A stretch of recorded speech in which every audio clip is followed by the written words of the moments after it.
पाल सिंह जी जिला अस्पताल में वार्ड बॉय के पद पर। भैया क्या हुआ, सुबह जब ये ड्यूटी से आए थे इनकी तबीयत नाराज थी। शाम को मेरे को फ़ोन आता है यहाँ से घर से, जब पापा की तबीयत ज़्यादा बिगड़ी कि आप जल्दी आ जाइए तबीयत खराब है। यहाँ से मेरे से पहले घर वालों ने 108 पर फ़ोन किया।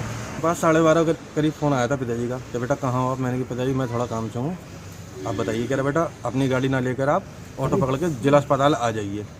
मैंने बात बताइए आप क्या बात है। कह रहा बेटा मेरे को वैक्सीनेशन होगा है कोरोना का, उससे गाड़ी नीचे चलेगी, आप आ जाओ। मैं यहाँ से तुरंत ऑटो लेकर सिविल लाइन पहुँचा कल।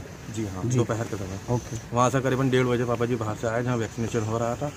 उनको और मैं अपने साथ में बैठा कर घर लाया हूँ कि सांस फूल रही थी और वो खांस रहे थे। क्या उससे कोरोना पॉजिटिव तो नहीं थे? जी नहीं, उससे पहले कोई प्रॉब्लम। अभी हमारे पास से यहीं से होकर गए सीमो साहब जी जो टीके की वजह से। कौन सा टीका? ये जो कोरोना का लगा वैक्सीन। जो हमारे जिला चिकित्सालय में वार्ड बॉय के पद पर तैनात है, उनकी आज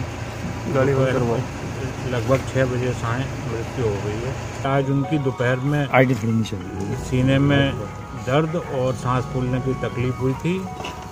उसके बाद उन्हें जब तक जिला चिकित्सालय ले जाए टीवी की आईडी थोड़ी नीचे करो, बहुत तो उनकी वो मृत अवस्था में ले जाएगा। कल इनको कोरोना वैक्सीन दी गई थी। कितने बजे सर? ये दिन में करीब 12 बजे। आज इनको दिन में सीने में जकड़न और सांस फूलने की तकलीफ हुई थी। मृत्यु के कारण की जांच कर रही जा रही है। हाँ, पोस्टमार्टम करा। कैसे? कोई रिएक्शन नहीं प्रतीत होता है क्योंकि कल रात में इन्होंने नाइट ड्यूटी भी की थी, कोई समस्या नहीं थी।